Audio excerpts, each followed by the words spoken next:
알부민이 떨어지면 몸이 이렇게 변합니다. 여러분 안녕하세요. 혹시 최근 건강검진 결과지를 보다가 이런 말을 들어보신 적 있으신가요? 알부민 수치가 조금 낮으시네요.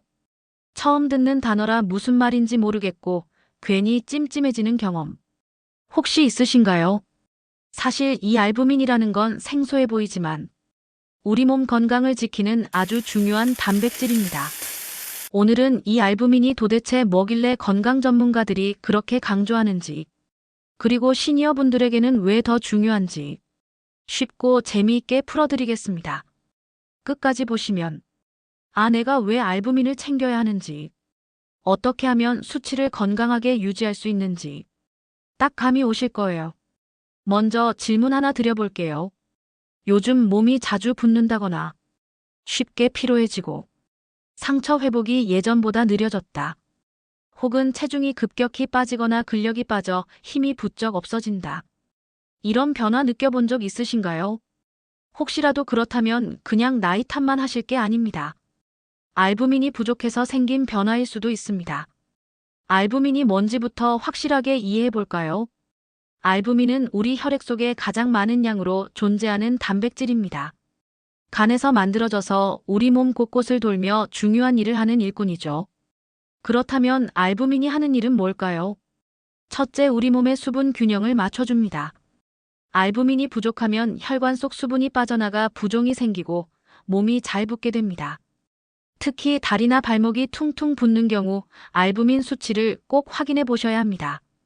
둘째는 몸속 택배기사 역할입니다. 비타민, 호르몬, 약물 등 몸에 필요한 물질을 필요한 곳까지 안전하게 운반해 줍니다.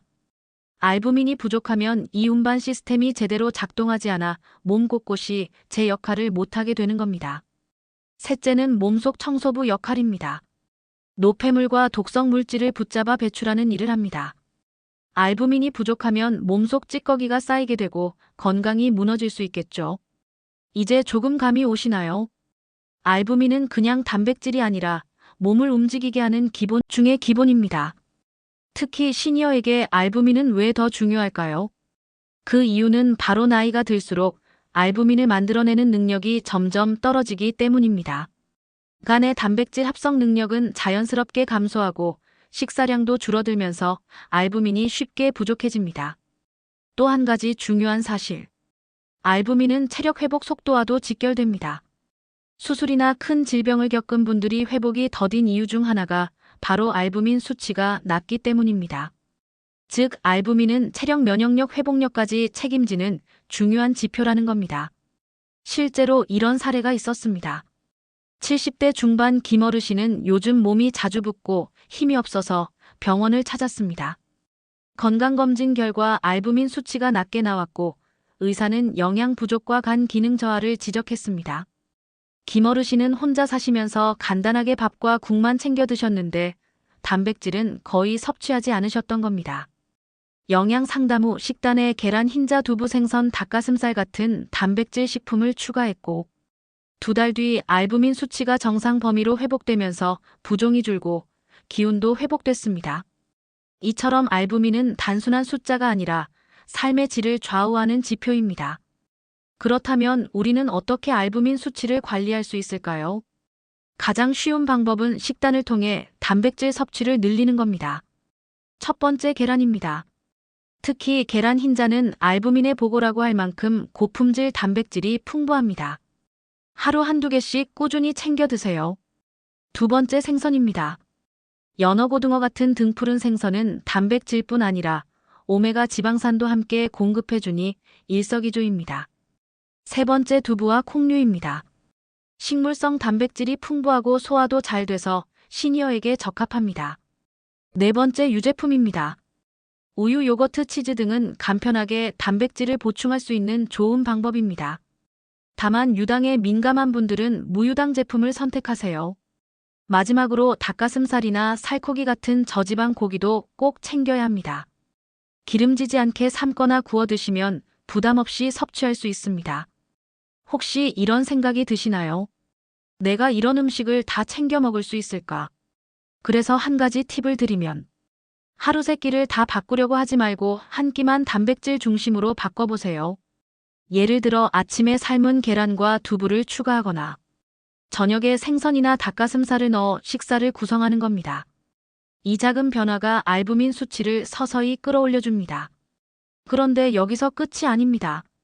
알부민을 만드는 공장이 바로 간이라는 사실 기억하시나요? 즉, 간이 건강하지 않으면 알부민을 아무리 먹어도 합성이 제대로 되지 않습니다. 그래서 간 건강 관리도 필수입니다. 술을 줄이고 간에 무리를 주는 기름진 음식이나 가공식품은 피하세요. 그리고 규칙적인 생활과 적당한 운동으로 간 기능을 유지하는 것이 중요합니다. 이쯤에서 질문 하나 더 드릴게요. 혹시 건강검진에서 알부민 수치가 낮다고 들었는데 그냥 넘어가신 적 있으신가요? 알부민은 단순히 영양 문제만은 아닙니다. 간 질환이나 신장 질환, 염증성 질환 등 다른 문제의 신호일 수도 있습니다. 그러니 수치가 낮게 나왔다면 반드시 원인을 정확히 확인하고 필요한 조치를 취해야 합니다. 여기까지 들으시면서 이런 생각하실 수도 있습니다. 나는 이제 나이가 많으니 알부민 수치 조금 낮아도 어쩔 수 없는 거 아니야. 하지만 그렇지 않습니다. 꾸준한 식습관 관리와 생활 개선으로 충분히 올릴 수 있습니다. 앞서 말씀드린 김 어르신처럼 단백질 섭취와 생활 습관만 바꿔도 수치가 회복되고 삶의 질이 달라진 사례는 무수히 많습니다. 정리해 볼까요? 알부민은 단백질입니다. 하지만 단순한 단백질이 아니라 우리 몸의 균형을 맞추고 영양을 운반하며 노폐물을 정리해주는 핵심 역할을 합니다. 나이가 들수록 수치는 떨어지지만 꾸준한 관리로 충분히 회복할 수 있습니다. 특히 시니어분들에게 알부민은 건강 수명과 직결됩니다. 체력이 떨어지고 자주 붓고 회복이 더뎌진다면 이제는 알부민 수치를 챙겨야 할 때입니다. 오늘부터 작은 실천을 시작해보세요. 매일 한 끼 단백질을 추가하고 간 건강을 지키는 습관을 만들고 정기적으로 내 몸의 변화를 체크하는 것. 이 작은 변화가 여러분의 몸을 지켜줄 겁니다. 여러분 건강은 숫자에서 시작됩니다. 혈압, 혈당, 콜레스테롤처럼. 이제 알부민도 꼭 기억하세요. 오늘 이야기 꼭 기억하시고 다음 건강검진 때는 내 알부민 수치도 함께 챙겨보시길 바랍니다. 모두 건강하고 행복하세요.